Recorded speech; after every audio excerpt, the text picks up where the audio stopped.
Each week, nearly a dozen movies are released theatrically. 40 films a month, more than 400 a year. That's a plethora of cinema. Too much cinema. You'd have to be an addict to see all that, but don't fret. We've got you covered. This is CinemAddicts. Hey everyone, what's up? It's a new week of CinemAddicts. This is CinemAddicts episode 245. We are covering the movies that are opening for the week of Friday, June 7th, 2024. We have a bunch of movies for this week. Handling the Undead, which Eric briefly mentioned, reviewed last week. Bruce saw it this week. So we got Handling the Undead, number 1. Number 2 is Banel Adama. 3 is a Netflix film called Hitman. Currently out in theaters, but Friday it's going to be available on Netflix. Kill Your Lover. It's an indie film, which is about killing your lover or the attempt to kill your lover. And then we also have a Patreon assignment from Ken Cunningham. Ken Cunningham, we love you, man. You're not a Patreon member, but you are a backup member. These are some of the Patreon assigned picks that we are getting, backup picks from people like Ken Cunningham and Joseph Bridges. My fault, Patreon members. I'm going to reach out to you guys this week on our Patreon to, hopefully we'll get some movie recommendations from you guys. And then this is when we'll do the Patreon assignments. But anyways, for this Patreon assignment, it's from Ken Cunningham. We're going to do a movie called Rush. We're going to have a lot of discussions about Rush regarding the efficacy and the talent of Ron Howard. I'm excited to hear what Eric Holmes and Bruce have to say or argue or agree regarding Ron Howard and his 2013 movie Rush. And then there's going to be some other interesting stuff. Eric Holmes, how was your week in a nutshell? Pretty good. Running some karaoke. It's been real fun. Got to work up in Victor, Colorado this week. How far is that from where you are? It's about an hour and 15, hour and a half away. Worth the drive? Worth the drive back? That's a 3-hour drive, buddy. So yeah, but the bar is called 1899. And it's Victor, Colorado. If you've ever been there, it's pretty much looks like a ghost town when you go in there. Mm-hmm. And I'm actually surprised that no one's shot a movie up there before, because it just looks kind of creepy and run down. In fact, the director for Alien Planet, when I was up there a couple of months ago for a friend's wedding, I took a bunch of pictures and sent it to him. And I'm like, I don't care how this happens, you must shoot a movie up there. It's just begging for it. It's like, please, filmmakers, come shoot me and put me in the movies. There are people who live in Victor, Colorado, correct, Eric? Yes. There are actual homes and families raised, a school, a hospital. Is it a small town? Is Victor, Colorado? Yeah, it's real tiny. It's close to Cripple Creek. Mm-hmm. And I've never been to Cripple Creek, but I know there's like casinos up there, so I'm guessing that's probably a lot more booming than Victor is. But Victor is just a cool town, and the people that run the bar and show up there are cool people. I worked there about a month ago, and nice. I had a blast. And so when my boss said, "Hey, by the way, you got to work at Victor tonight," I'm like, "Well, I got to leave now then." But also awesome because I love working there. Bruce, have you been up on Cripple Creek or Cripple Creek? Have you been up on there? Have you been up on it? I don't know. My dad we took a road trip across America in the 80s, and we went over, I know we went to Glenwood Springs, we went up over the passes, went to Mount Evans in Colorado, obviously came back down through Denver, but I don't remember if we went through Cripple Creek or that area. But I wouldn't be surprised because my dad likes to take the side routes, and I'm kind of similar to him in that way. If I do take road trips, I love to take side routes and find weird off the beaten path spots. We're going to talk about a weird off the beaten type of movie called Handling the Undead. By the way, Handling the Undead, that movie should probably be another name for CinemAddicts, at least for me and Bruce, because we're almost close to that Undead era. Eric Holmes, I think, Bruce, we can say Eric Holmes is still young enough. There's still hope in his life. Do you agree with me on this? A little spring in his step. It's got that brightness in his eyes, a little glimmer of hope in his soul. Yeah. I mean, Yeah. Hey, Eric, if you ever want to visit a ghost town, just go to a local diner with me and Bruce. That's your ghost town. We're basically ghosts, right, Bruce? We're almost there. Almost at the Twilight Zone. If life hadn't beat me down to just a shell of what I once was. Maybe I take you up on that. Oh no, here we go. Eric Holmes is penning his I self-titled film noir, existential film noir as we speak. Now, before we get to our movies, Bruce, you want to say anything, promote anything? What you're seeing a festival pretty soon, possibly? What do you want to say? Last year, I don't know if you remember, I kind of semi-promoted the Southern Fried Film Festival, which is out of Huntsville. Trevete Willis, I do believe, was the person I interviewed. She's kind of one of the co-directors of that. She goes around the different coasts, but part of her passion is to help keep that film festival going. It's starting this Thursday or Friday. I kind of wanted to go to the Thursday night because they have a horror night, and it has I can't remember the name of the movie. It's the one where it's like who's in it? It's something like horror humanist vampire seeks suicidal person or something like that, or seeks willing yeah. Oh, okay. I know what you're talking about. It's a long title, but I can't remember it either. I kind of want to go see that one, but I think I have to make a choice because my wife would probably kill me if I went to all the nights. So I think instead I'm going to try to go see Don't Die. Oh, Don't Die. Which is on Sunday night, Don't Die is the movie that we, or I guess especially Eric, actually submitted money to about 3 years ago. Yeah. Their Kickstarter, Indiegogo, or whatever thing they had. Yeah. And that includes, I believe, a small role by Virginia Newcomb. And I believe it's an Alabama-based production, so I figured that's the one I probably will have to support and want to support. I not have to, but if I have to make a choice, put it that way. If it's Sophie's choice, that's the one that's going to win. The other one, sorry, kid, you're going somewhere bad. And again, is it sort of a commute for you, or not that bad of a drive as far as getting to the fest? No, it's over in Low Mill, which I've mentioned before. It's like this old textile factory that's been converted into artist space and stuff here. It's out in Huntsville. It's about 40 minutes from me each way, but it's cool because it's a funky little spot on the edge of town. Start quoting a B-52 lyric. Hop in my Chrysler. Rusted. I don't know. It's as big as a whale. Oh wow, that's very cool. That's very At least Bruce and Eric go out actually.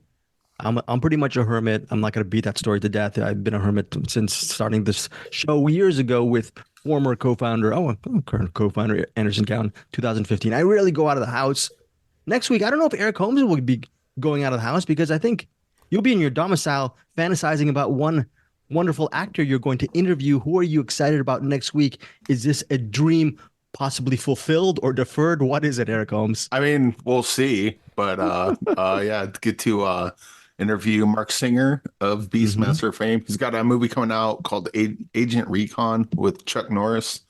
And they reach out and it's like, we have this movie. Do you want to check it out? I'm like, oh, Mark Singer's in it? Oh, yes. Like, we don't want to put you out, but would you like to interview Mark Singer? I'm like, geez, is it my birthday? Yes, of course I do. Of course you want to interview one. So Eric will have the scoop in a couple of weeks if Agent Recon is any good. What we do know is that interview with Mark Singer, the star of Beastmaster, and of course the series or whatever, the miniseries and the series. I love Mark Singer as well. Eric, you want to say something? I think you have something on the tip. No?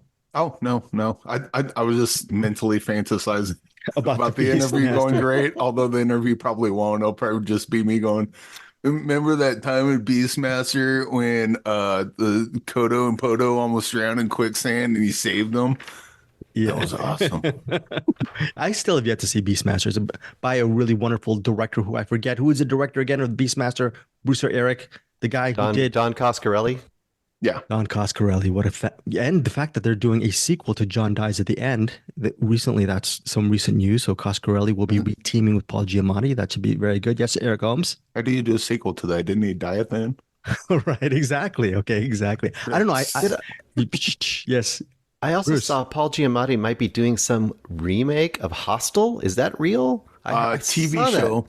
A TV show. TV show. That could be interesting. Yeah. I know he loves horror and he hasn't really been doing horror, so maybe someone's taking him up on it. But yeah, I don't know about down. I don't know either you, Eric, maybe you're the reader, or Bruce, maybe when you were young, if you were a fan of science fiction books. I don't know, maybe either. I know as a kid, I used to read some Isaac Asimov and Robert Heinlein when I was a kid, and I was semi-literate. Now, all I do is watch bleeping movies. But there was a recent a YouTube video that I just came across, and I don't know if it's a recent interview, but Stephen Colbert is talking to Paul Giamatti, and they're discussing their mutual love for sci-fi books from these like Asimov and all these great writers, and they love collecting all these paperbacks. I'm sure some of them are expensive, but they're avid readers of the genre. And Giamatti cracked that he makes all this money from his day job as an actor just so he can go to used bookstores, only used bookstores, by the way, to pick up sci-fi books. I think that's pretty cool. I think that's a really great stuff. That the star of Billions is actually a huge geek, maybe even as big of a geek or even a bigger geek than any of us three. Now let's start with our features. I apologize to both Eric and Bruce. Handling the Undead. Eric did a mini review last week. Spoiler alert, if you didn't listen to that episode, Eric gave it 2 stars. So he's not a big fan of this movie, which, by the way, expands on June 7th. Sort of, I don't know, Bruce, is it a vignette of people coming to handle the undead or to encounter the undead? We know the undead are zombies. It's a hot summer day in Oslo, and the dead mysteriously awaken, and the movie centers on 3 families. They are thrown into chaos when their respective loved ones comes back to life. I've read a bunch of reviews. The movie's directed by Thea. I do not know how to pronounce her last name. I apologize. Hivizin Tendal, and she co-wrote it. Nailed it. Yeah, horrible. Co-wrote with John Ajvide. Anyways, it's set again in Oslo. Family drama meets zombie film. I've read reviews. Eric also mentioned it's a slog. A lot of reviewers have said this is a slow burn film. Eric said it's a movie that me and Bruce would appreciate, possibly. I tried watching the movie. My bleeping screener link expired. I should have done that immediately. Bruce and Eric are always smarter with me. Whenever they get a screening link from a specific company, I think this was Neon possibly, they immediately watch it. I wait several days and have to act horrible on me. I really wanted to see this movie. Bruce, was Eric right in his prophecy or his prediction that you would appreciate handling the undead, and your thoughts on this movie? Well, I guess on this one, I probably lean a little more towards Eric's point of view. I have a couple of reasons, but I guess on the good side of things, I appreciate the approach. I mean, I like the idea that they're taking this way overdone concept of essentially zombies and trying to find a different angle or at least a different tone for it. And I guess the way I would approach it is it takes the idea very similar to Night of the Living Dead, where Night of the Living Dead, you really don't know what in the original, you don't know what caused it. It's just like all of a sudden the dead are back to life. And this one, it's kind of like that. It's like there's some static on the radio. There seems to be a weird, I don't know, magnetic or electrical event that occurs at one night. And these 3 different people that we've encountered who have all had recent or semi-recent deaths in their family are kind of who we are with. But you assume this is a nationwide or worldwide event. But unlike Night of the Living Dead, where the zombies come back and even though they're shambling, they're dangerous, they're trying to come and eat you, they're trying to get inside, they're scrambling at people's doorways and windows and stuff. Here, the dead, in some ways, they almost remind me a little of Pet Sematary, where they come back and they're just almost like they're comatose, almost like their eyes are open, they're there, but they don't really seem very sentient. Like they don't really communicate, they don't talk back, they don't hardly even move. So it becomes this weird thing of people trying, the approach I think they're trying to get to is this. People are trying to hang on to their loved ones. That is the idea, which is an understandable and pretty interesting idea. Of course. With all they're able to do, they're trying to hang on to the people they loved, even though their eyes are open, they're not there anymore. It's kind of that kind of a thing, right? Kind of like how I am at the podcast when you guys are sure. Exactly. All right, sorry, okay. But I mean, I guess it would be similar to somebody, I don't know, maybe if you have a person who's gone through a terrible degenerative, condition or something where, like maybe like late level Alzheimer's or something, where the person that isn't there anymore, essentially, even to a greater degree. So it makes it more realistic because it's very a universal thing, even though it's a zombie movie, maybe? Yes. And this is all the good side of it. The bad side of it, where I pretty much kind of come down pretty close to Eric, is that, boy, oh boy, There's a lot of like what he said. There's a lot of things. And I think he talked about how there's a scene looking down a hallway where a person goes out of a doorway and then you just wait and watch the door close. And there's a lot of stuff like that, literally stuff like that. Too much of it? Too much of that? A little too much of it. Okay. A lot of, sitting with a person that basically can't do anything back to them. And things happen, but it takes so long for things to happen. And I think there's a middle ground here for me that could have been an amazing indie artsy version of this situation. And I think as far as the look and everything else, it's all there. It's in the storytelling itself that it didn't quite click with me either. And one other big nitpick I have, and this is more as a genre watcher, zombie movies, vampire movies, any of these movies, you don't have to follow the traditional rules, but you have to give us the rules. We have to know what the rules are here, and we don't. And that's a big problem because there's a point where there is one of these undead that seems almost like a traditional zombie. And I'm like, well, why is that one almost like, and I don't know if Eric remembers this, towards the end of the movie, there's a undead person that actually approaches a cabin and almost acts like a traditional zombie. Like they're banging on windows and they're shambling up. They're the one standing right outside. Like yes. Someone looks, okay. Yeah. I know what you're talking about. And it's like, why are they doing that when none of the other undead we have seen do that? So you have to tell us, like, if they're recently undead, do they move more? If they're a lot older, do they not? I mean, what's the rest of the world looking at this? I mean, there's a lot of unanswered questions, which actually bothered me as well. So overall, I can't quite recommend it. Although, back to Eric's original assessment, there is somebody out here, there's some people out here who really, really like those really slow indie movies that will also probably love this movie. So there's somebody out there for this movie for sure. It just wasn't me. I think it was me, and I'm the one who missed out on the link, right? Was I the one? It could be. It's hard to say because with these kind of movies, you usually go hard one way or the other. You either usually love it or you absolutely hate it. I've seen you do both. And you'll give it 3 stars. Yeah. Very good, Eric Holmes.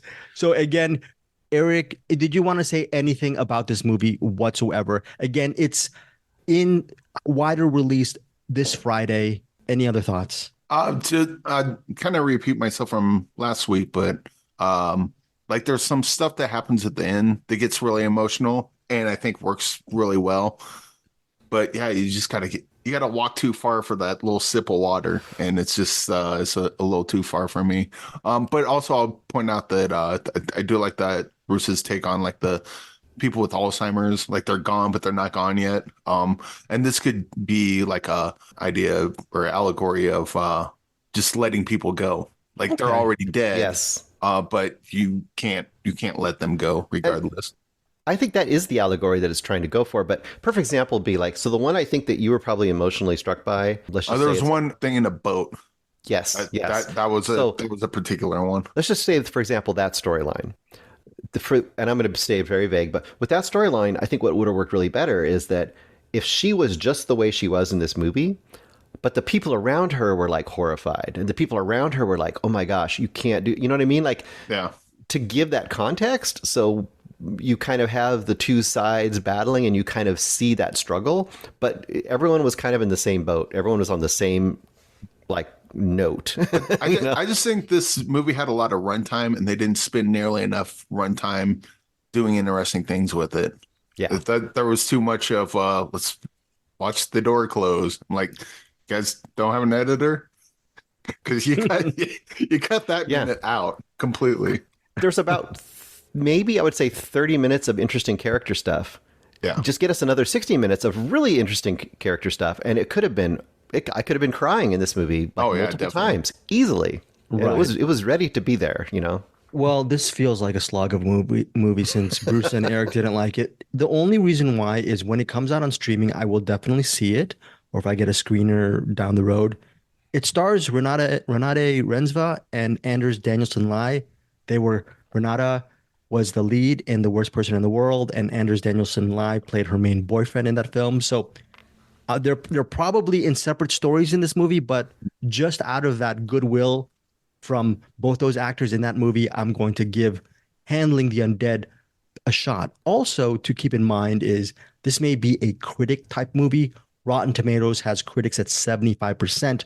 Audience members have it at 40%. What does Bruce Purkey have it as? What's your rating, Bruce? I went slightly above Eric. I get 2.5, not much above. I mean, just because of the very quality production that it's under, I can't rate it much lower than that. But yeah. Okay.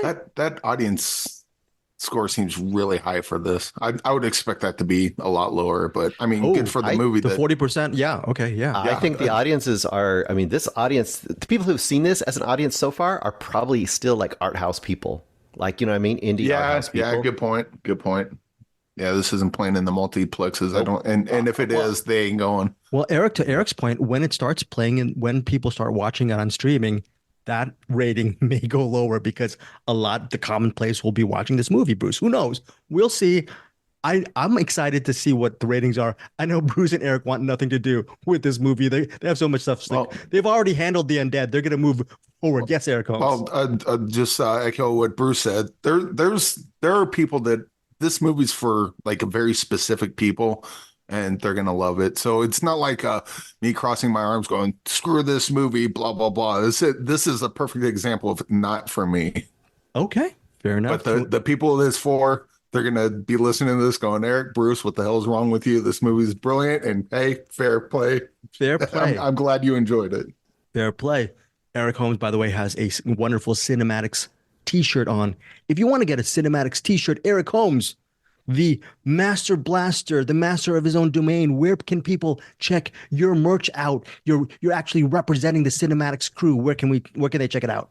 Well, if any of you masters want any of this wonderful CinemAddicts merch, just blast your way on to cinemaddictspodcast.com and you can get t-shirts, hoodies. I mean, it's summertime, so probably not the hoodies, but definitely the t-shirts and it's banger season tank tops. Yes. People call the tank tops other things. We don't call that here because it's a family show.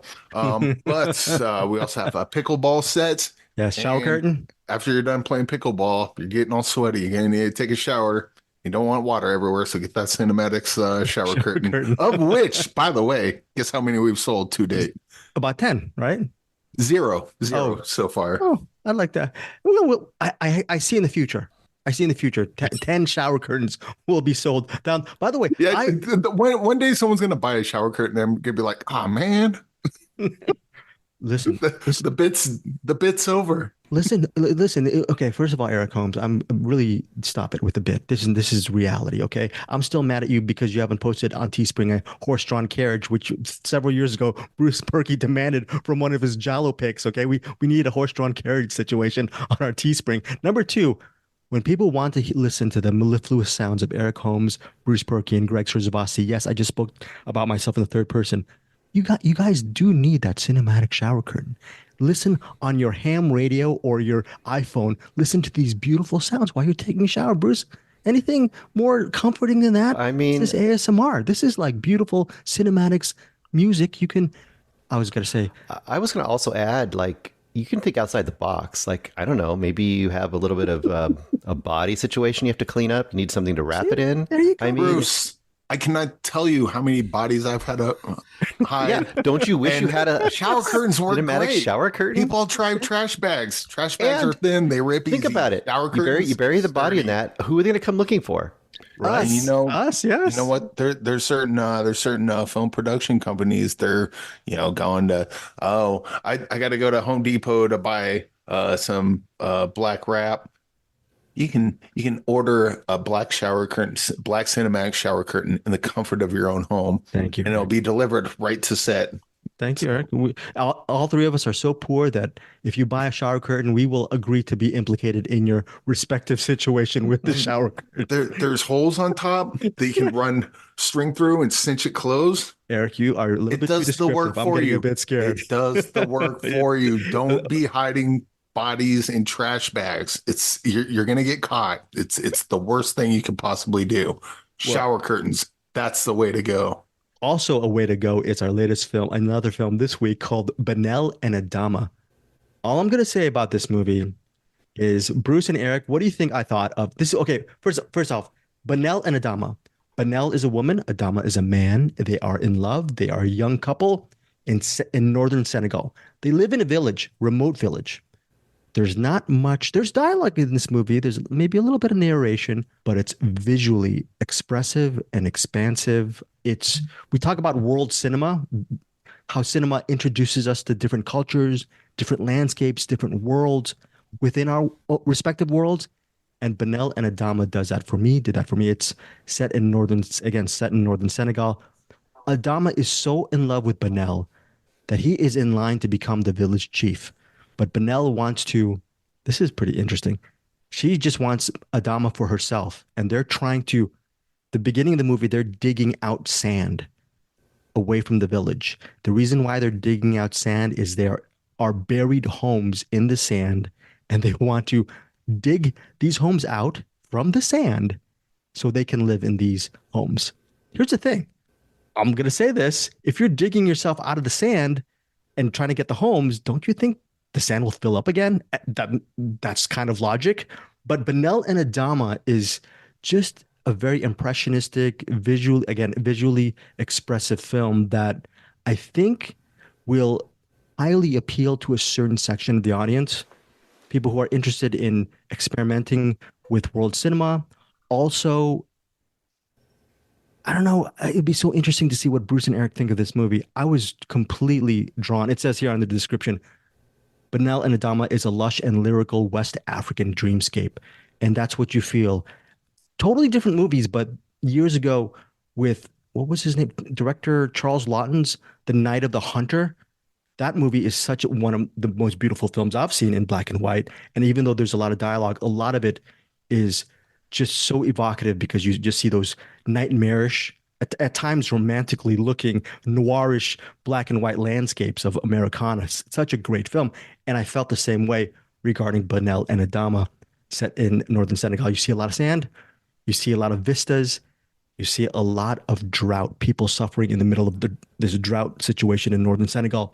When Adama decides to not be the village chief, people in the community believe that his decision to not be the boss of the entire town leads to this drought that is affecting their lives, affecting their cattle, affecting their livelihood. They think a curse is brought upon their land. It is written and directed by Ramata Toulay Sai.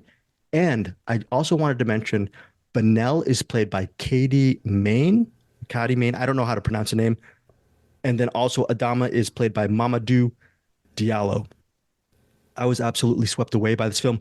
It has its own sense of pacing. Regarding handling the undead, it might have been a slog. This movie might be a slog for some people. I was absolutely transfixed by this movie.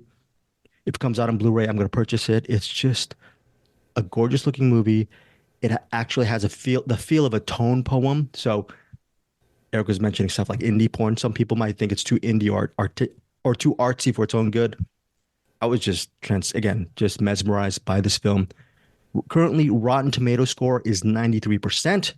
It hits New York on June 7th and Los Angeles June 14th. Banel and Adama, my rating is 4.5 out of 5 stars. I am absolutely in love with this movie. And again, going back to that, Mamadou Diallo is very good in this movie, but Katie Main as Banel, she's the main character. It's going to be hard to find a better performance this year. She's just so good in this movie. I'm thinking about Io Capitano. Those leads in that movie, it's like on that level. So if you can find it, go check out Banel and Adama if you're not in New York or in Los Angeles on June 14th. Just mark this movie's moniker in your movie book, and when it hits streaming, please give this movie a shot. Again, 4.5 stars from me. Now, Kill Your Lover. What is this movie, Bruce Purkey? There's two. It's a feature filmmaking debut of Alex Austin and Keir Stewart. And I was looking at the trailer, and it says it explores the dark side of relationships, and it combines frank sexuality with body horror.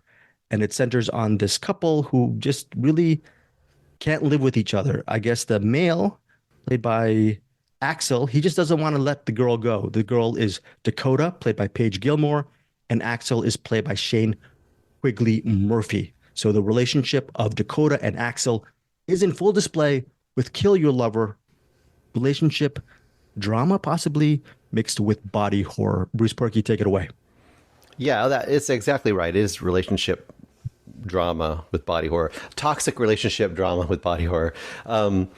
And I would say, well, first of all, you do a lot of flashbacks in this movie. I'm kind of curious with Eric, because this is one of those movies that starts with a scene of somebody picking up a shard of glass and you know that something's been going down. And then it's like flashback.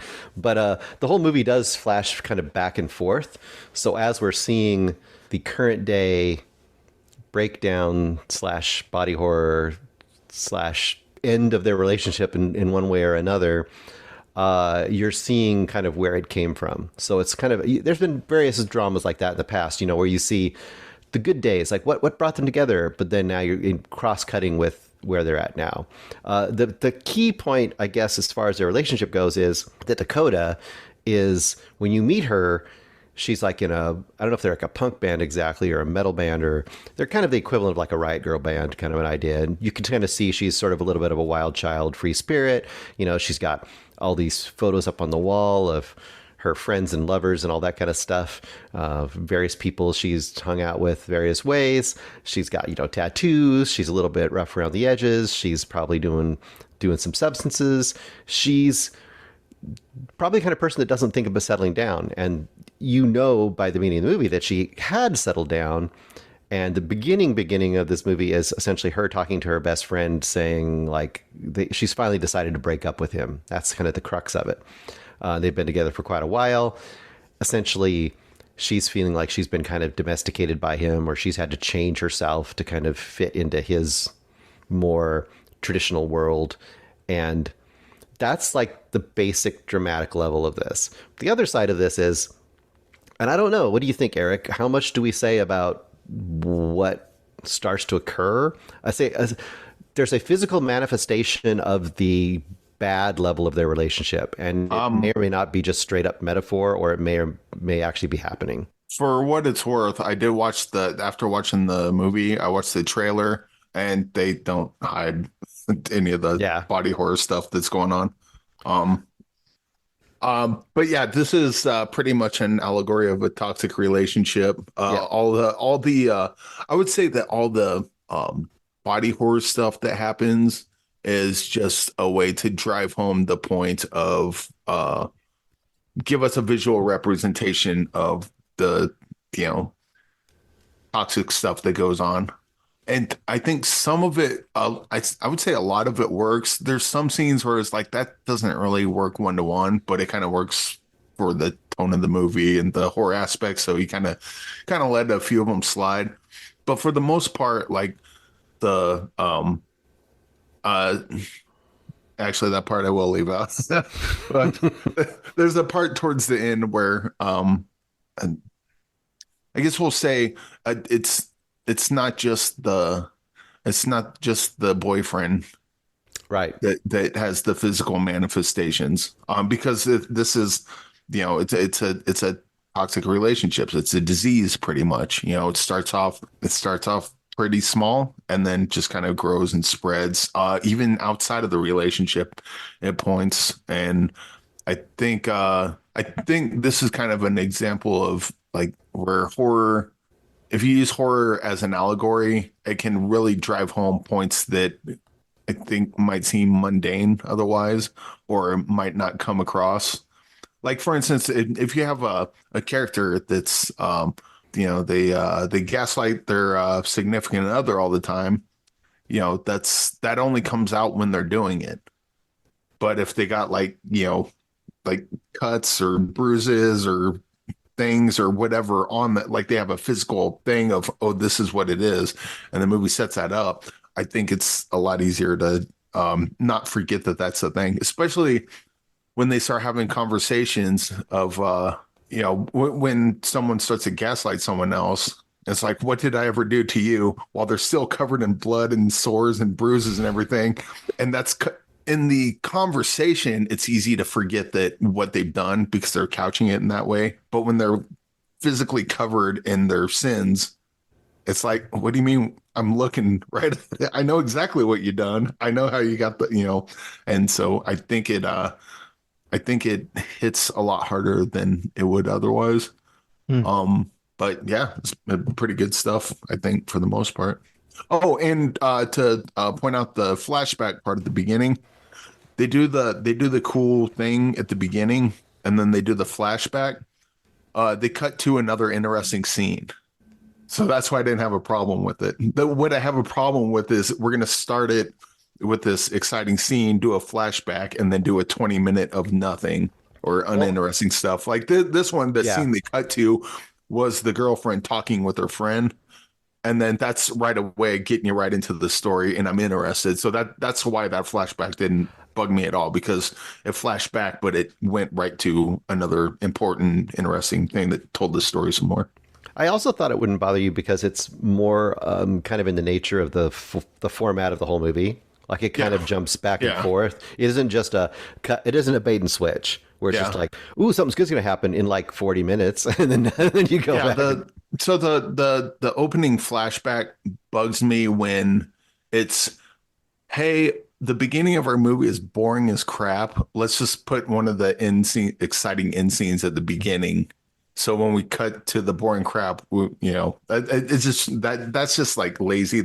We don't have a beginning to our movie. This isn't that. This is doing something completely different. So Eric, Kill Your Lover worked for you in general? Yeah. It was actually, there was a couple times I kind of wanted to punch the screen, but that's because the movie was so effective. It had nothing to do with the movie not being good. And there was like, unfortunately, like we've seen, at least I've seen relationships like this, and I think it kind of nails it. And it's not men bad, women good. It gets into the weeds and into some gray areas too. It definitely has a point of view for sure, but it's not. This isn't a man bashing movie. This is a toxic relationship movie. Cool. And everything that goes, everyone who's at fault in that. Everyone who's not in fault and not part of it, but it affects him anyway. Like it kind of covers a lot more ground.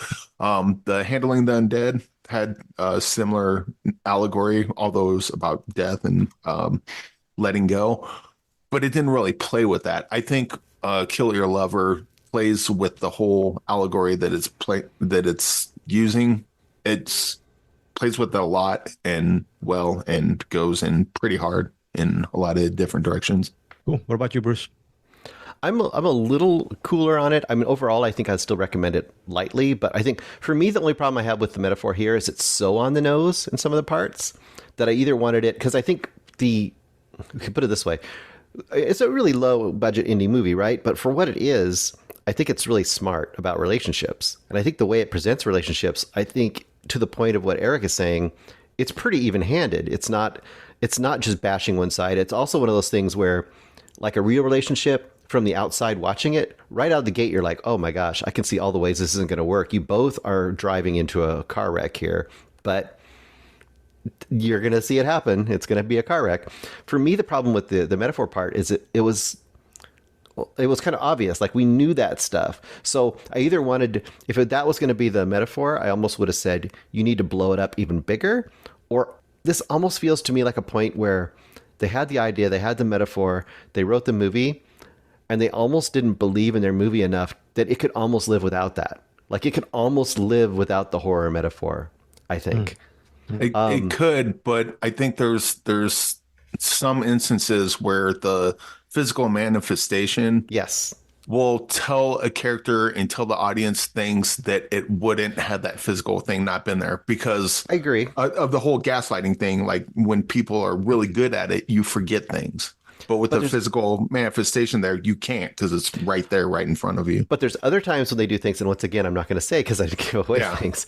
There's other times when they do things when I'm like, it pulled me out of it because there was something that was kind of so, let's just say, there is a physical manifestation that happens at the climax of this movie that is so on the nose. Yeah. Of what one character is doing to another character. It is just like, and there's a couple scenes like that. There's a scene where a person outside of the relationship, something really bad happens to that person. And it kind of pulled me out again because it was kind of so over the top and not really, I mean, this is taste, personal taste. Yeah.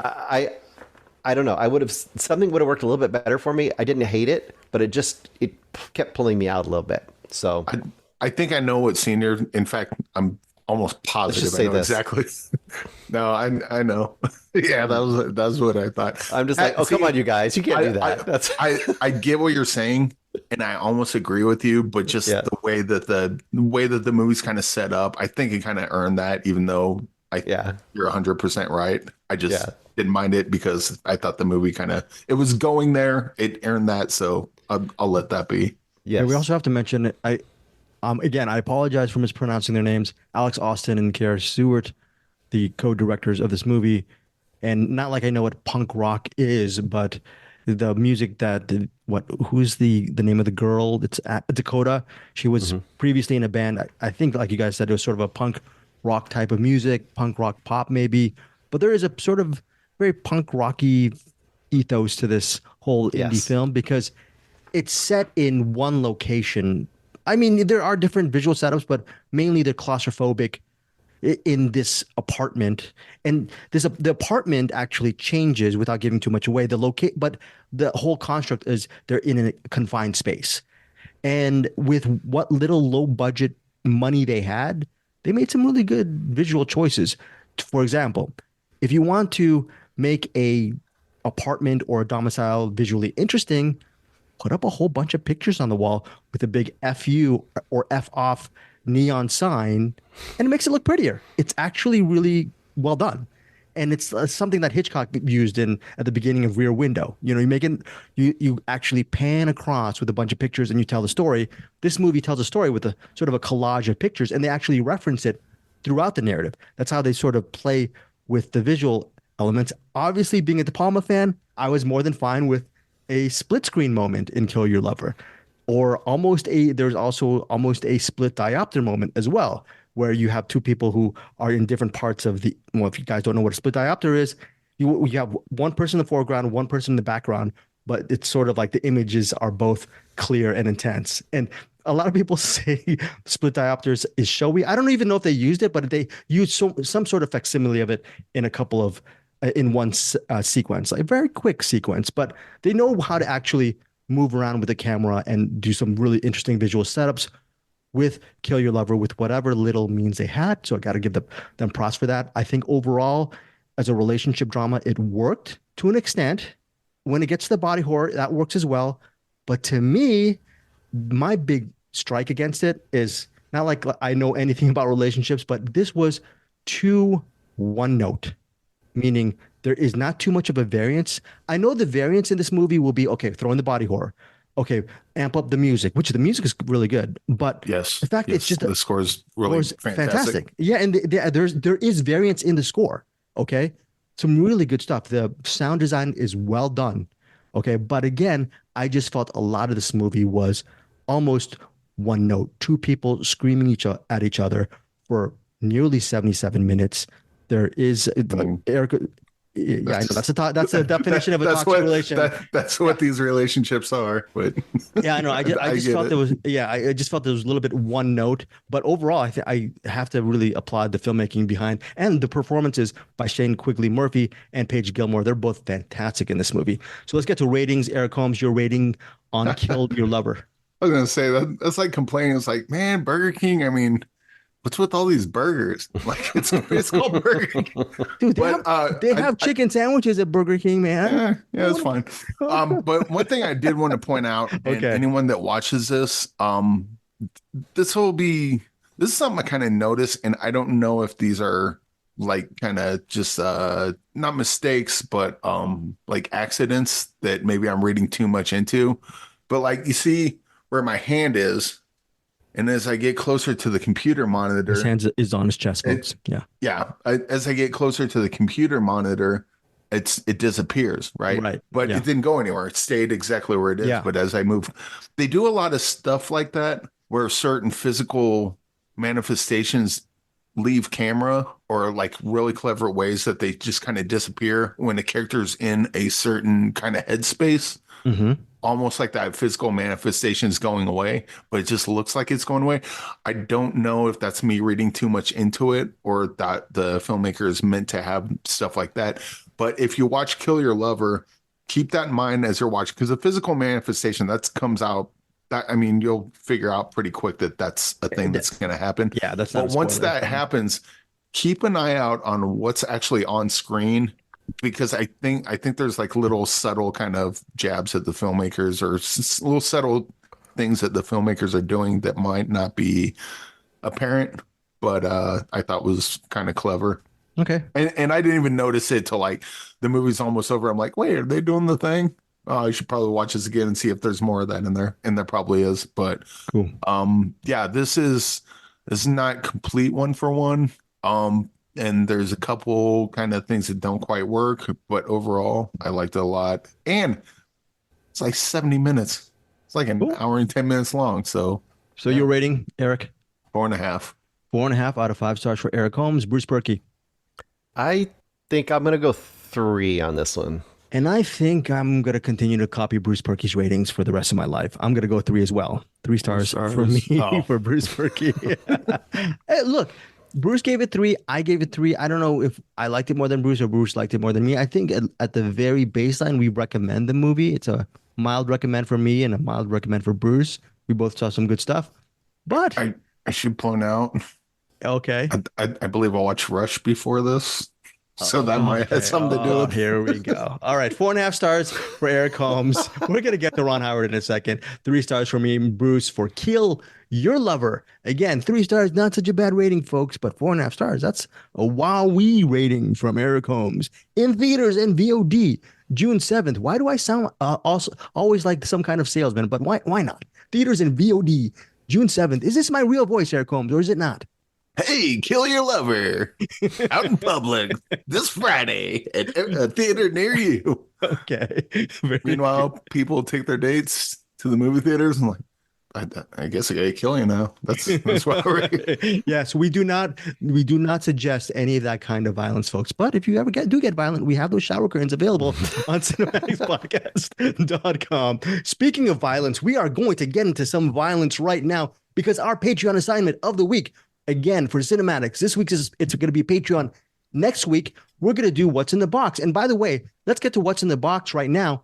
Bruce Purkey, Are you sure about that? Yeah, just say. Oh, you sure we're going to just skip a whole movie?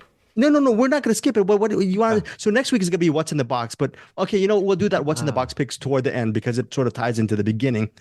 And Bruce is going to talk about what that pick is. But this week, Patreon assignment. Next week, it's What's in the Box for directors, writers, filmmakers, all that stuff. And then the following week is Patreon. Again, another Patreon assignment. Okay, so Patreon assignment picks will be once every other week. This one is from Ken Cunningham, a faithful, loyal compadre for our Cinematics Facebook group. The movie is a 2013 film called Rush. You're still missing a movie. You know that, right? What? Which one? There's a movie that's coming out on Netflix. I don't. Oh, shoot. You're right. It's going to be a hit movie. Oh my gosh! I'm sorry, folks. I was so excited about Ron Howard. Eric Holmes got my gander on Ron Howard. There's a movie called Hitman.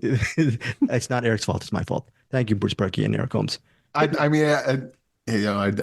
leave that thing out there for you. So. Okay. Thank you. Very, very good. You had to take the segue. I get it. Horrible segue by me. Directed by Richard Linklater, who also wrote the movie with Glenn Powell. It's inspired by a true story. And Glenn Powell, he plays a straight-laced professor who, what does he teach, Bruce? I'm trying to remember, maybe ethics or government. He's a college professor.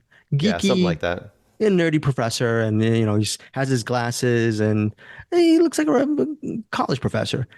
But he's, again, played by Glenn Powell, who's quite a good-looking man, right?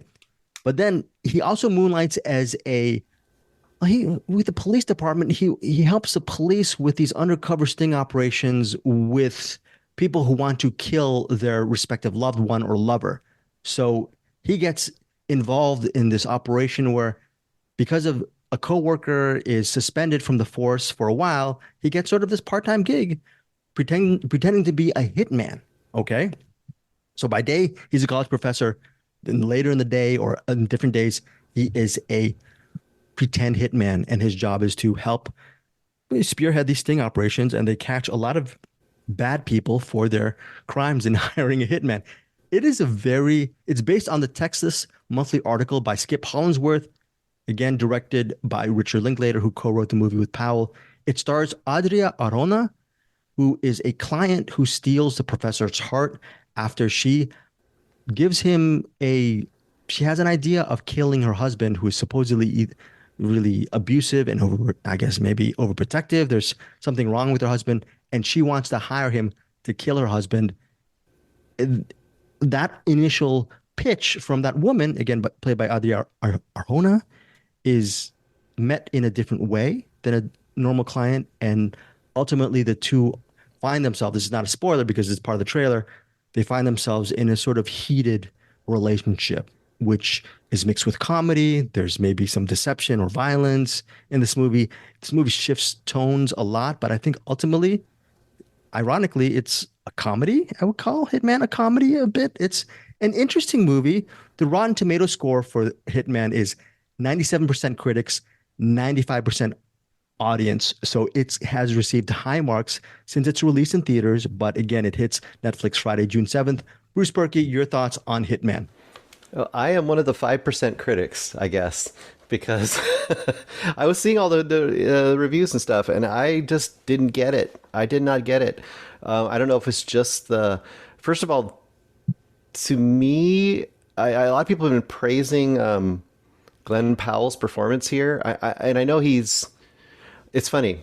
So I think he in Top Gun Maverick. I think he was. Yeah, he played the GICK in that. Remember that? I did not remember that, but there's a point where he's cycling through a bunch of characters. He plays different characters to pretend to be Hitman. Yes, like a Peter Sellers role, sort of. Yeah, you're right. And I think it's kind of a actor showcase essentially to show him doing all these weird characters.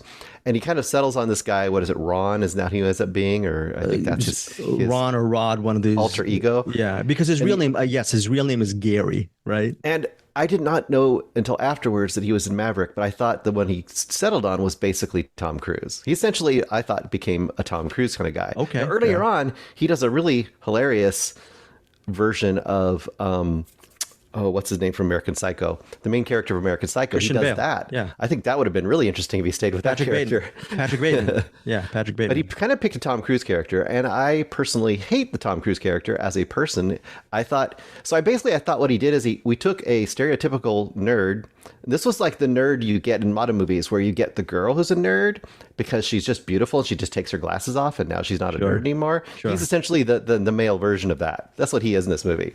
Right. Okay. Yeah, very good. Very good. We're supposed to think that by staying in this Ron character, who everyone just immediately thinks is amazing, that he's going to just become the Ron character because of repetition, apparently.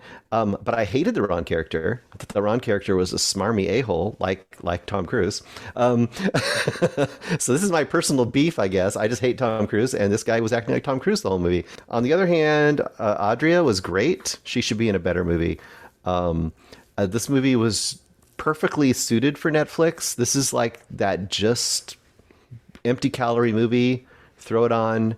I think I am way in the wrong side of things on this. I think most people are going to. Why would you be? You're not wrong side. That's not a wrong. Well, I'm on the minority side, but way in the minority side. I think most people are going to have a great time with it and find it just to be fun fluff. I kind of found it to be grating in a lot of points, and I did not enjoy the humor. I was waiting for it to end, and then when I sat down and thought about it at the end, I thought it's weirdly amoral as well, which it doesn't need to be moral. This is just a silly comedy. But the characters that we were supposed to be like having this kind of comic like rooting for this whole movie both do heinous things. I mean, it's a matter of perspective, Bruce. I'm just kidding. Not really. The main point of the movie is like, hey, if you're in love with somebody and somebody gets in your way and you gotta do something, it's worth it. Let's just make some popcorn, have a good time. I did not get this movie at all. This was, and I know you can do movies like that really work, but I think that has to be the point of the movie, not the afterthought of the movie. You know, I didn't like it. It wasn't good. I forgot the name of the baseball movie that Richard Linklater did because Glenn Powell. Everybody Wants Some. Thank you, Eric Holmes. Everybody Wants Some. Glenn Powell starred in that. I think that movie was released back in 2016, if I'm not mistaken. I love that movie. Glenn Powell when I remember watching Glenn Powell in that movie, and I go, oh, well, that's Glenn Powell in that Matthew McConaughey role in Everybody Wants Some. And it's good. It was really cool to see him reunite with Linklater years later with Hitman. I just had so much fun with this movie. I'm fine with that Netflix stamp on it. It is a Netflix movie.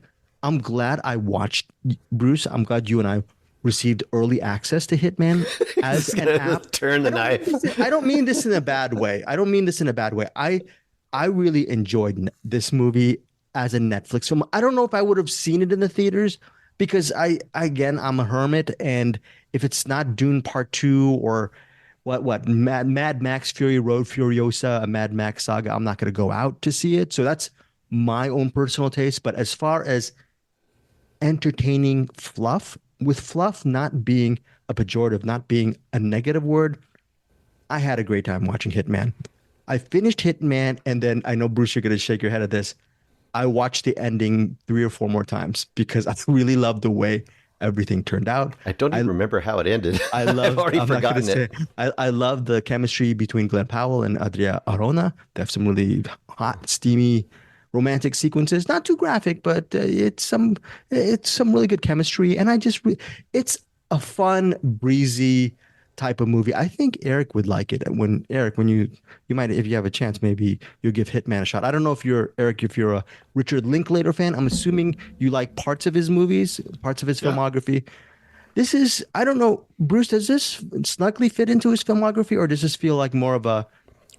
I think he's got a pretty up and down filmography. I think he's got this side to him, this kind of real, like, just light, fluffy kind of just crowd-pleasing movie, and then he has his kind of more artsy side movies. So I think it fits.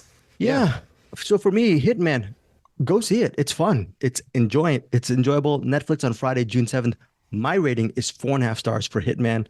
Bruce, what is your rating? It would be 2, but Adria is so good, I'll give it 2.5. Fair. Yeah, she's so great. And I guess, look, when you say that she should be in a better movie, I disagree with you, but I agree with the sentiment, at least, with Adria. She's a star in the making, if not already a star. So now that's our featured reviews. Let's finally get into Rush. Directed by Ron Howard. Before we get into this, thank you, Ken Cunningham, for this pick, for our Patreon assigned pick. And Ken Cunningham mentioned that he was listening to our podcast last week, and he was very happy to hear that we picked his Rush for our first pick for Patreon.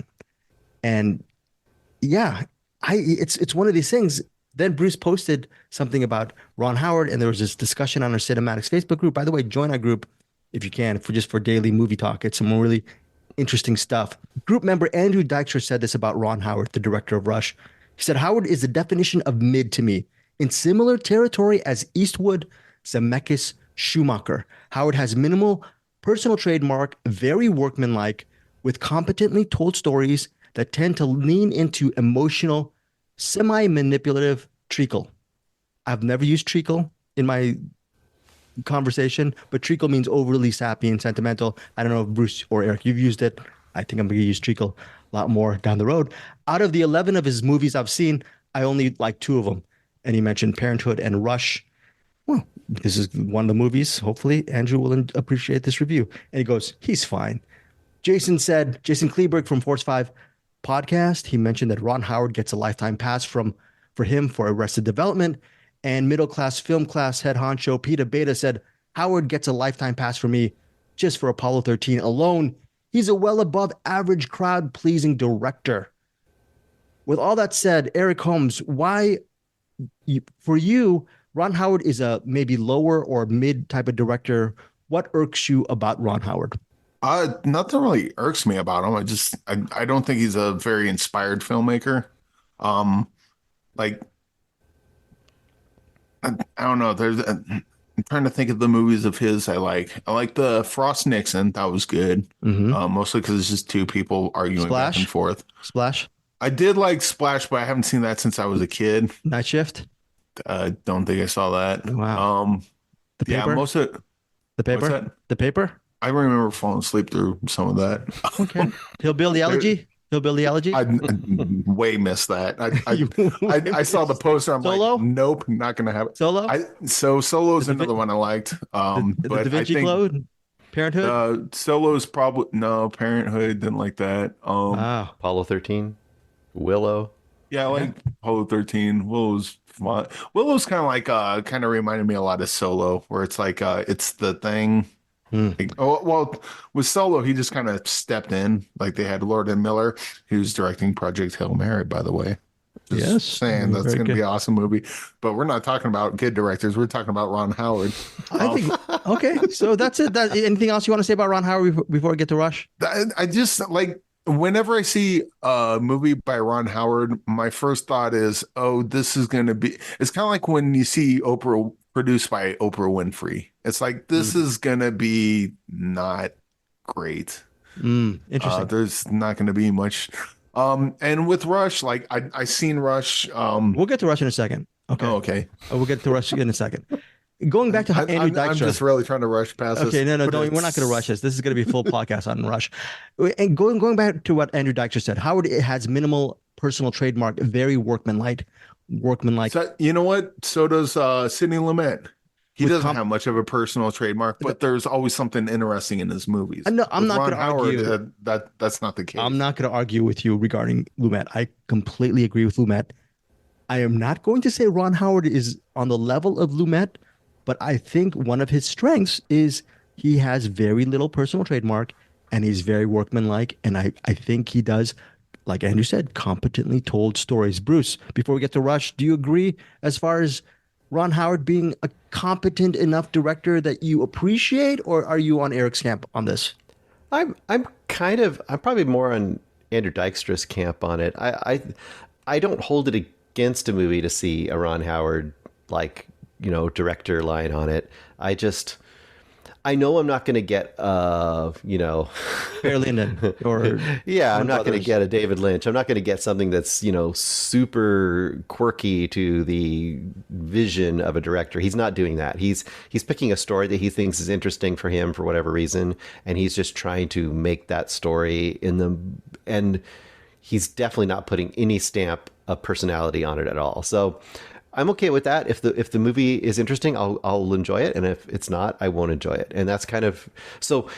He is one of the few directors. Directors, I think, are something that I a lot of times use as a benchmark for whether I think I'm going to be interested in a movie coming up.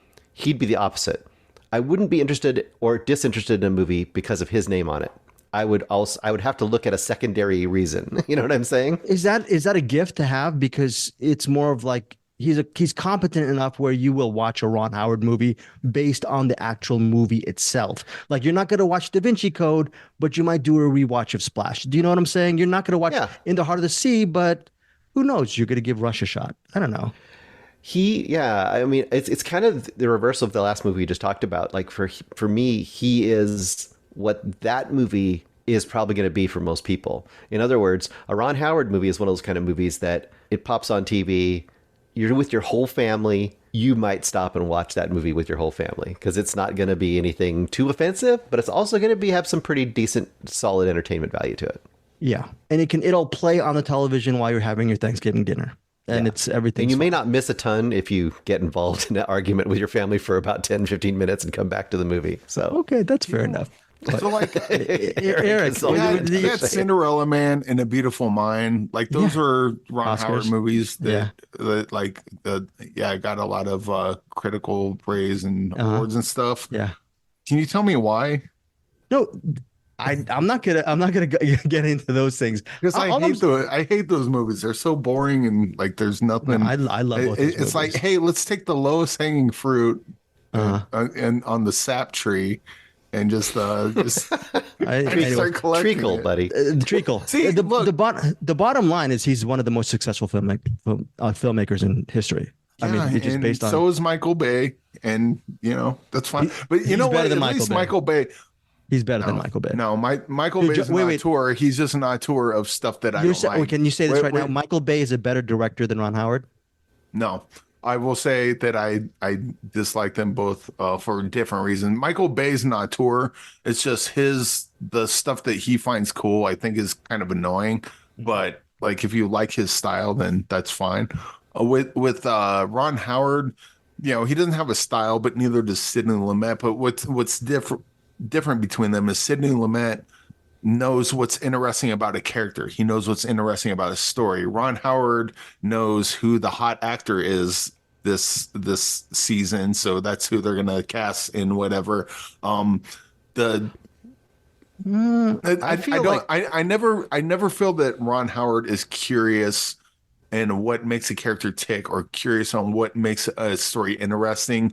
He just kind of just rolls with the punches and gets incredibly lucky, and people love him, and I don't understand why. Okay, Maybe it's more like, yeah, I'll get to the review. Maybe it's more like Ron Howard to me. I feel like he is like the most egoless director, but to his detriment sometimes. Like like directors almost have to have an ego because they need to be impressing upon a movie something of vibrance and brilliance and all that. And the things that kind of people take away from Ron Howard movies they don't like is that I think he doesn't bring a lot of ego or any ego hardly to it. Dude, he's a corduroy jacket on a fall day. You just put it on, you go by your day. That's all you got to do. Now, let's start with the review of Rush, okay? I'd see a corduroy jacket, though, would at least be interesting, but go on. Yeah, and at least some of his movies are interesting. I can't wait till we actually post this on our CinemAddicts Facebook group. So Rush, it's set in the mid-1970s. It is based on the true story of English playboy James Hunt, played by Chris Hemsworth, and Austrian perfectionist Niki Lauda, played by Daniel Bruhl. So in this going back to this, Daniel Bruhl at the time of Rush, he was still an up and coming actor. And by the way, he's so good in this movie, Daniel Bruhl as Niki Lauda. And basically the movie looks at the rivalry between James Hunt and Niki Lauda. They are both celebrated Formula One race car drivers. I think, in my opinion, I didn't know anything about these two race car drivers before watching Rush. I was invested in their story. Could this movie have been, if it was directed by, let's say, Ferrari filmmaker Michael Mann, or I don't know, even someone like a Zemeckis or something like that, or back in the day, John Frankenheimer, who directed Grand Prix, might have been more interesting. But I just really loved how competent this story was. I believe the rivalry between James Hunt and Niki Lauda. I think it might be either 2 hours or a little bit over 2 hours, and I was in it hook, line, and sinker because you really feel that rivalry. The race scenes are fine. I think it's just a ably told story. Rotten Tomatoes critic score 89, audience score 88. I think this is a top of the line Ron Howard experience. I don't know. That's not a good. The Ron Howard experience for Eric might not be so good, but I think just unbiasedly, it's one of his best rated movies. Let's go with Bruce Purkey. Your thoughts on Rush? I didn't have much expectation and kind of a low expectation, so I ended up enjoying it more than I thought. I think this is, as we're talking about this could be the most personal film that Ron Howard has ever made, because this is basically himself as Niki Lauda as a director. Okay. Versus... Oh, are you serious? Stop it, Bruce. Versus... Michael Bay. The hot shot directors that have to take all those risks to try to win the game. Whereas he, like the tortoise or Niki Lauda, they might not be the best looking race car drivers or directors in the world, but they get the job done ultimately. Even in the rain. Yeah. So. Or not. If it's too dangerous, we're not shooting today. We're not shooting. It's too dangerous. But you had a good time, right? You had a good time with Rush overall? Actually, I did. I was pretty entertained by it. I didn't know the story. It did what these kind of stories have to do, is at some point you have to look up some of the real footage. I did, and surprisingly on point and surprisingly accurate from what I could see. And the one thing that I do give this credit for, too, as well, it's kind of an unusual rivalry movie, because the way it plays out, I could see it not being satisfying because it isn't Hollywood dramatized the way this ends out in a lot of ways. Right. If you look at the way that their rivalry plays out as a final, I guess, chapter, kind of almost after the action of this movie, it's kind of interesting how that works. And I like that. I think it's a good story. I don't think it has it looks like it has a lot of flash to it, and it does. But again, I know I sound like I'm not complimenting Ron Howard. It's a Ron Howard movie. It's just a well-told story. No frills. Eric Holmes, your review of Rush. Well, first of all, I don't recall Clint Howard being in this, but he should have been cast as James Hunt. Ron, he's your brother. Cast your brother in Chris Hemsworth's role, you coward. Oh, He could have been boy. Nicky. He could have been Nicky Lauda after an event. Like No, before no, the no, event, it wasn't, and after the event, it was his brother. Eric Holmes is an evil speak stan. That's why he's all about evil speak. Evil You know what? speak. As much as I'm unimpressed by Ron Howard, I do love Clint Howard, and that's no joke. Yeah, no worries. And I no know worries. he's always been in like a lot of Ron Howard's movies. I don't recall him being in this. I don't think he was, but anyway, that's neither here nor there. Oh no, there's Eric in the middle of a review. He seems kind of annoyed having to talk about Ron Howard. He's thinking about all the beers he's going to drink once he's done. In fact, he's going to take a sip of some apple juice right now. You know what? Exposition is really good when the race announcer does it. This movie's this movie's kind of stupid. It's this admittedly, this may be me missing the point, but was James Hunt supposed to be the hero? Because it seemed like the movie No. kept positioning. No, it's not. It's So Lauda's here's story. I'm saying while watching it, he's a douche, Right. but it felt like the movie kept positioning him as the hero. Even Oh no, I can see that. how are we gonna do spoilers on this? No, we're not. No, you it's not a spoiler. Keep on going. No, because I need to talk about how they treat him at the end. Oh, They, you don't- they why? and the movie kind of forgives him for being a Okay, jerk okay. by then. Okay. We'll just All kind of leave it at that. Yeah. All right. And I did like kind of the relationship between Lauda and Hunt towards the end, but there's like so much weirdness going on with that. The races were kind of, some parts were cool, some parts were not bad. Like they were fine. But again, we have Ford v Ferrari, so watch that instead. I don't know. There was just a bunch of cheese in this. Daniel Bruhl early on was kind of set up to be the bad guy, and he was like, I mean, Daniel Bruhl's character was the hero in this movie, or he should have been the good guy in this, and he was kind of, well, he's not as handsome as them, so clearly he's the bad guy. But there's just like a bunch of gross stuff with that. Yeah, I don't know. I think the only thing I liked better on this watch was the relationship by the end. Like I like not how the relationship played out, but I like their chemistry between Chris Hemsworth and Daniel Bruhl, I guess I should say. Everything else I hated more than I did the first time. It was just everything was getting kind of under my skin. Maybe if I was watching this with you guys in person, No. we're Anyways, having a couple of beers and we could Right. talk crap on it. Maybe that would have been fun. But yeah, I thought this was one of Chris Hemsworth's best performances because he was just so charismatic in this role. as a Furiosa is jerk. playing right now. Which one? Furiosa is playing right now. You can watch that. That's one of his best too. So this is right up there as far as one of his best.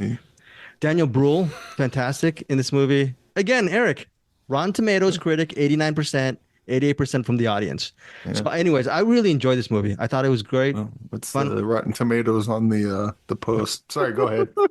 Okay. And then anyways, we'll go to our Facebook group. I think, you know what? Here's the thing. I think a lot of people love Rush. I'm one of those people. You know what? To be honest, I avoided Rush because I was thinking it was going to be a mid-racing movie. And obviously, Eric, you thought it was a mid-racing movie, if not below mid. I really enjoyed Rush. Bruce, final thoughts and your rating. I think I pretty much said it. I just think this is solid, like we just talked about with Ron Howard. I would go 3.5 stars on this movie. 3.5 stars for Bruce Purkey. For Rush, for me, Rush is just a well-told Ron Howard narrative with great performances. And can you see Ford v Ferrari? Yeah, you can see that. Is it a better movie? Yes. I have not seen Ferrari, but I'm assuming it might be a better movie with Michael Mann. What? Well, I will give it that. This movie's better than Ferrari. Oh, it's better than Ferrari? Oh, okay. That's doesn't say much, but it's true. So for me, Rush, high recommendation. Just a completely entertaining film. 4.5 stars for me. Rush. What about you, Eric?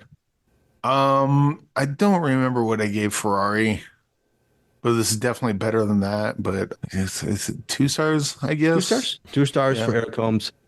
2 stars for Eric Holmes for Rush. I mean, dude, Yeah. I love Rush. from 1990. Yeah, I know. Jason I know. Patrick Okay. and Jennifer Jason I'm not Leigh. gonna This one just doesn't. You do it mentioned for me. Jason Patrick. I'm not gonna argue with you on Jason Patrick or Sidney Lumet. Yeah, Rush. That's a great movie too. Possibly a better movie than this 2013 Rush. Eric 2 stars. Bruce 3.5. Me 4.5. That is our How Patreon can your assignment. wife possibly love you when you look like that? What year did this come out? Come on. Ken Cunningham. Also, Patreon members, do not give us any more Ron Howard movies because I don't want to go through the bring Ron him on. Howard Bring him gauntlet on. with Eric Holmes again because we're giving Opie and Richie Cunningham and Ron Howard and Bryce Dallas Howard and Evil Speak Clint Howard too much time on this podcast. So the Howard family is off limits Bryce for Dallas Patreon Howard's members. pretty good too. Yes, she was great. She was great in The Village. Okay, so let's go to recommendations. Quick roundup. Jim Henson, Idea Man. Bruce, what can we expect, and why do you like this so much? Well, it's a documentary on Disney Plus right now, directed by Ron Howard, if you didn't know. I did. Which I did not know when I started watching it. I just said, oh, that's everyone's talking. There's this Jim Henson documentary. This is fantastic. This is going to hit that same sort of spot that, and I can't remember the right name for the documentary on Mr. Rogers, but it's very similar in that it follows generally the career and life of a beloved character. This is a little more, Jim Henson's a little more flawed. He's definitely a little tougher around, how his family relationships went and how it kind of affected his family to be such a kind of a workaholic. And they do bring that up in this movie. But what this movie does and what it really does for fans of the Muppets is it shows just where it came from and how he created the Muppets from the very, very early stages where it was just him and his future wife doing mostly advertisements and little like basically local television stuff, and how they eventually kind of got fame out of that and slowly worked their way up to kind of falling backwards into what ended up becoming Sesame Street and how that worked. And then, of course, how they slowly added to this troupe, Frank Oz and all the other people that ended up becoming members of that Muppet family. And then, of course, how he had the Muppet Show get created and how it was a real struggle, which I never knew about, a real struggle to make the Muppet Show a reality. No one wanted to make the Muppet Show. He was the kids' television guy at that point. People knew Muppets as Sesame Street. And that was pretty much it. Like, why would we want to make this variety show for grown-ups? They didn't understand that at all. And just step after step after step of him just being innovative and creative and really always trying to do things, in some ways, this is where you kind of get the Mr. Rogers side of things, trying to do things that actually made the world a better place to some degree, which is an amazing goal for anyone to have. It's kind of lofty goal, but hey, someone's actually shooting for it. Like they even talked about Fraggle Rock, which is almost not even talked about in this movie. And he was talking about bringing up Fraggle Rock after he had all these other things. He was like, I want to make a movie that is going to end, or make a show that'll end war. It's like, okay, you go for it, man. This is the fact that he's trying to do these crazy things is really, really fun to see. And I think the real magic here, it's a pretty straight ahead documentary as far as it pretty much follows the timeline of his life. But the real magic is there's tons of behind the scene footage. And just seeing something as simple as Frank Oz and him as Bert and Ernie, like behind the scenes, riffing off each other while they're shooting a scene for Bert and Ernie for Sesame Street. Just that kind of stuff is pure gold. This is for anyone who's even a halfway fan of anything Muppet. This is something you should watch. If you are a big fan, this is a no-brainer. This is great. 5 stars all the way for me. 5 stars for Yep. a Ron Howard movie. I know. For 2-time Oscar-winning director Ron Howard. Eric Holmes, do you dare write 5 stars on our Google Doc? I mean, that's just not allowed in That's what he said. We're not a democracy, Eric Holmes. You should put 3.5. I'm a Google Doc journalist. Okay. I just write what I see in That's here. a crime of the century. Bruce gave a Ron Howard film 5 stars. Jim Henson, Idea Man, which will be watched by Eric Holmes, possibly. Do you not have? I already started watching it. I watched about an hour of it and realized it was only 15 minutes in, and turn it off and watch the movie I'm about to talk How about. dare you? How dare you? Are you a fan of Jim Henson? Like I Bruce am. is? I love Jim Henson. That's why I'm like, why do I hate? Oh, directed by Ron Howard. All right. That's so I think it was around. He was doing like interviews with like Orson Welles or something, and yeah. yeah, it was. Yeah, it wasn't really grabbing me. Were you disappointed, to be honest, that the fact that Jim Henson, this documentary Idea Man, was directed by Ron Howard, because you willingly were watching this doc, and the fact that you realized Ron Howard, the spirit leave you when you said, okay, I'm quitting this, I'm quitting this doc? Are you going to go back to it, Eric? Oh, see, Yeah. I might check out some. Actually, one of the things that threw me off Backdraft, Eric, backdraft. You know what? Okay. There was a time where I liked Backdraft, and then Okay. Rescue Me came out, and that ruined Backdraft for me. Because Okay. Rescue Me was so good that it was like I can never go back to draft. Cocoon, those old people with the aliens and feeling the fountain of youth. Wilford Brimley. Wilford Brimley was only Hugh 20 in that Cronin. movie, but Wilford Brimley and Cocoon and Hard Target. Those are the Wilford Brimley movies you can't give. You have to give good ratings to that. Wilford Brimley and Hard Target was amazing. Anyways, let's drop it on Ron Howard. 5 stars for Eric Holmes. Not Eric Holmes. I was going to say Eric Holmes is Jim Henson Idea Man. 4 Ron Howard's Jim Henson Idea Man. 5 stars. 100% on Rotten Tomatoes from critics. 97% from the audience. Bruce gave it 5. I think I'm going to give it a shot. So, in all fairness, I just feel that Ron Howard is not the type of director that Eric likes. And I think there's a lot of people in Eric's camp that feel the same way to defend Eric's. I think there's a lot of people in your camp as well. All right. Now, Eric, speaking Eric Holmes, Moviepass, Moviecrash, Anderson. I remember when Anderson Cowan was doing CinemAddicts, he was a Moviepass guy. What did you get? What did you agree? As was I. As it was you. I don't know about you, Bruce, if you're a Moviepass person. I was never a Moviepass person. Eric, you miss out. You miss out hard. Okay, am I missing out? Are we missing out on this documentary, Eric? Maybe. There's definitely some stuff that.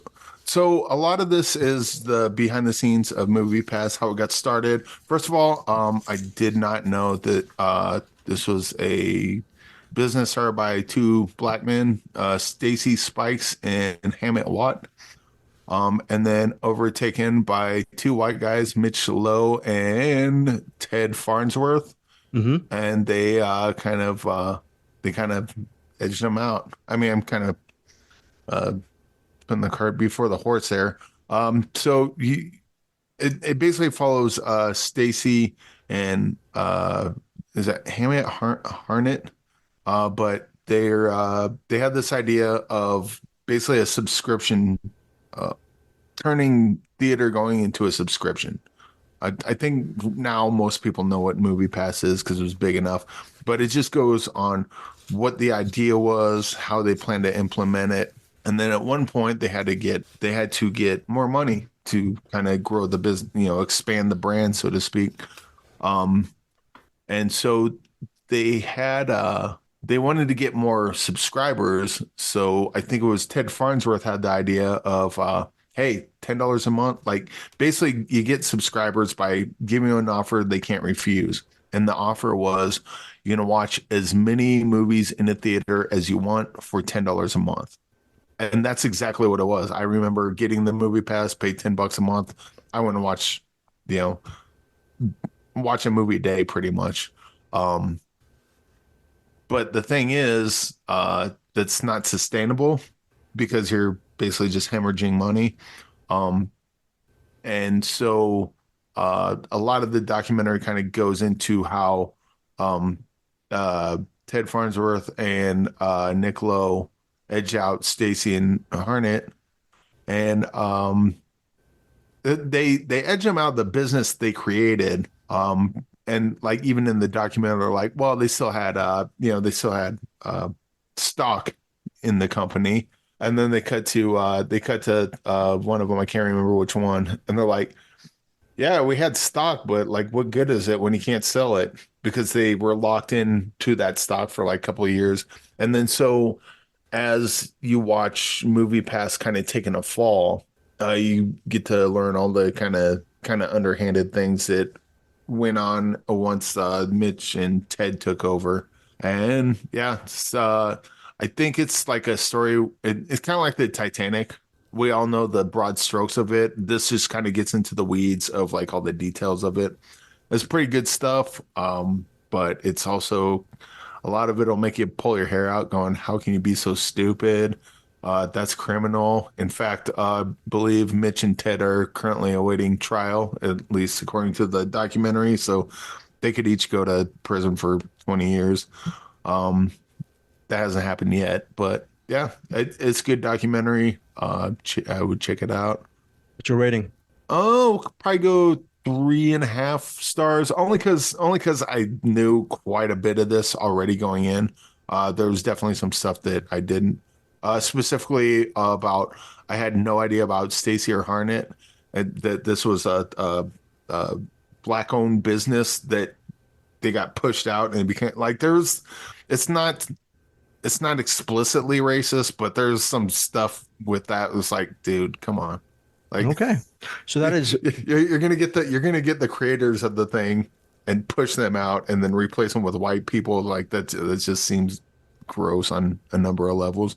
okay. So that's movie. Yes. And they had great ideas, so I don't know why they pushed them out to begin with. But All right. anyway. Moviepass, Moviecrash, streaming on Max currently. Eric Holmes, 3.5 stars. The other recommendation is Jim Henson, Idea Man. Bruce Purkey gave it 5. My recommendation of the week is Star Wars: The Acolyte, but this is not. This isn't TV Addicts. This is not. We don't do TV Addicts here. I'm not going to give my review for Star Wars: The Acolyte. You can check. I have. We have like 500 YouTube channels. I posted up a review of Star Wars: The Acolyte over on our sister YouTube channel, Find Your Films. I don't know. It's just I have 4 of the episodes out of the 8 episodes completed. Eric is putting 4 stars for Star Wars. 4 episodes. I heard 4. Yeah, no. I'm not going to rate it. But hey, the first 2 episodes are streaming right now on Disney Plus. Give it a shot. I've seen the extra 2. I've now seen 4 episodes, and I think it's worth it. I haven't seen that one Star Wars series that everyone loves. What is it called? The Mandalorian. Yeah, well, but even more. I think Andorra. I think that's the one that's really highly loved. Andor. I saw the first episode and bailed on that. Bailed on Andorra. that. Yeah. I think that's Andorra. the one that includes Bewitched's mother-in-law or whatever. So Agnes Moorehead, starring Agnes Moorehead. My folks. So Bewitched Greg, shout out from yes. Can I ask you a quick question about Acolyte? Because I haven't seen a lot of Disney Plus shows, but I've seen a couple of them. It's not directed by Ron Howard. This one. It's not. No, that's fine. In fact, something like this being directed by Ron Howard would probably be a boon for them. But it's a compliment. Yes. a lot of the Star Wars and MCU shows, at least the ones I've seen, they'll start off with like an episode or 2 that kind of gets the story going. And then by episode 3, they start going on fetch quests that have nothing to do with the main. No, everything is on one quest. There's one episode that it's focused. It's pretty focused, but it Okay. skews. I said I wouldn't do a review, but very quickly it skews to a younger audience, in my opinion, sort of 13 and up. So, and it's really not the Agnes Moorehead Bewitched Andorra or Andor. It's neither of those. It's just its own thing. I think. CinemAddicts listeners, if you want to go TV Addicts this week, give Star Wars: The Acolyte a shot. Also, the main actor from Squid Game, he plays the main Jedi in this. It's interesting so far. Tell us what you think. We covered so much. This was a 90-minute episode. This was like a real long CinemAddicts episode. We haven't done this in a while. Final thoughts, Eric Holmes, Bruce Purkey. Yes, it could be 100 because I got so many other questions. But yes, yes. Yeah, okay. I will say Ken Cunningham. Thank you for assigning us Rush, even Ken though Cunningham. I didn't like it. No more Ron Howard from Cunningham. No. You can give us all the Ron Howard you can. I'm fine with that. We love you, Ken Cunningham. Yes, I love Ken Cunningham. There's nothing against you. There's everything against Ron Howard. But Eat My Dust. Ron Howard was in Eat My Dust. He saw John. No, wait, that's a spoiler. He was in The Shootist with John Wayne. That's one of the most. He was with the Duke. I will say American Graffiti. There's a world where Opie? I watch Rush a second time. There's a world I gave Rush a second chance. Okay. And it's awesome. Okay. That was not the case, but it could have been the case. So, to your credit, Eric, at least you gave it another shot. Yeah. Speaking of another, in fact, I'm trying to think Magnolia. I hated Magnolia the first time I give saw it a shot. it. Yes. I went back and watched it again, and now it's like one of my favorite Paul Thomas Anderson movies. So well, you're okay. Well, your job next week, Eric. If you don't watch next week, we're going to cover this documentary called Queendom that Bruce requested. There's another movie called that looks really good. Okay, there's another movie. I saw a trailer for that. That looks fantastic. Okay, Bruce and Eric, we also have the links for Just the Two of Us. Reverse the Curse. I misspelled it on our Google Doc. Reverse the Curse. That is a David Duchovny directed movie with the main actor from Upgrade. There's also a movie called Ghostlight. Eric, Bruce and I will cover these movies. You don't have to watch any of these 4 movies as long as you do a rewind of Hillbilly Elegy. Tell us what you think of that. That'd be very good. I can't rewind it. I've never seen it. Okay, well then. Oh wait, no. Well then, never mind. Rewind is not a rewatch necessarily. Not a rewatch. But look, you can, or if you, since you're a Ron Howard stan, you can watch it the first time and then do a spoiler rewatch. We'll see what happens, and then you don't have to watch any of these 4 films. That'll be all up to me and Bruce. Speaking of what's up for Bruce, what is your pick for what's in the box, Bruce Purkey? Well, this is not planned ahead of time, and you guys were witness because I actually picked this out of the box before we started recording. Mm-hmm. And I ended up picking the suggestion by Trevitt Willis, who we mentioned earlier is helping helm the Southern Pride Film Festival. She gave me this suggestion over a year ago when we interviewed her, or I interviewed her, I guess. She suggested an indie movie from 2019 called Yellow Rose, which I have not seen. I don't know if any of us have seen it. According to IMDb, Rose is a 17-year-old Filipino-American teenager from Texas, dreams of becoming a country music icon. And it's her story. Okay. So that sounds interesting. Yeah, wow, that sounds like a very interesting movie. Hopefully it's available, right? It's available for... at least rental, or if you have Stars, I think it's available for free on Stars, from what I could see. Okay. We will figure it out. All right. And speaking of figuring out, next week, we will also figure out what our movie for this month is. It is my month. It is the year 2011. I will do a poll for our Facebook group members, and I'll also reach out to Patreon members. Patreon members, if you were listening to this episode, thank you so much for your patronage. I will reach out to you guys, each and every one of you this week, regarding movie picks. Send us 2 of your movie picks on our Patreon feed, or just email me at info@findyourfilms.com. And that is it. Final thoughts. Eric Holmes. Oh, yeah. Looking forward to watching Rose. I don't know if I'll call it by its actual name. That seems wrong, I think, given... All right. Yeah, who knows? Greg, can we do that? Oh, what? Yeah, well, who knows? You can. Why not? No, I mean, can we call it that? But can we? I don't know. Can we, Bruce? What do you think? I don't know. I have to find out about the filmmakers. I'm guessing the filmmakers are involved somehow, and probably that's why they're ironically naming it that. But we'll see. Okay, we'll see. Okay, we'll see. We'll see. Bruce Purkey, final thoughts as usual. This is just a deep cut for Eric, and it's... what is that Some will know what that means. Some will know what that means. Oh, okay, we'll see. We'll see what happens. Look up a YouTube video for the Wells Fargo Wagon song from The Music Man and see who sings it. Oh, very, very good. Folks, I apologize. I just cut out what Bruce was singing, but we're going to cut to that Wells Fargo Wagon. I'll just put the incidental music because I'm a horrible copyright. I am a copyright coward. Folks, you can just do a lot of bleeping. They'll be thinking I'm swearing at him. Folks, we will see you next week. And if you do not support us on Patreon, if you do not subscribe to our YouTube channels, Deepest Dream or CinemAddicts, if you do not subscribe to this podcast, can I please ask you guys to support Eric Holmes and his physical media coverage? We will post we might post his address up in your, post your address, Eric. You can send all of your Ron Howard physical media movies to his address. And if you do get, I don't know, Eric, a double expanded edition of Cinderella Man, do you promise to keep it? You won't put it on eBay? Will you have a Ron Howard worship wall for your physical media? Yeah, I'll put it right there. He's pointing to the wall, and he's also pointing to his room where the sun definitely does shine to destroy the physical media. On that note, we will see you next week here on CinemAddicts, and of course, here's Claire. Goodbye, everybody. Thank you for joining CinemAddicts.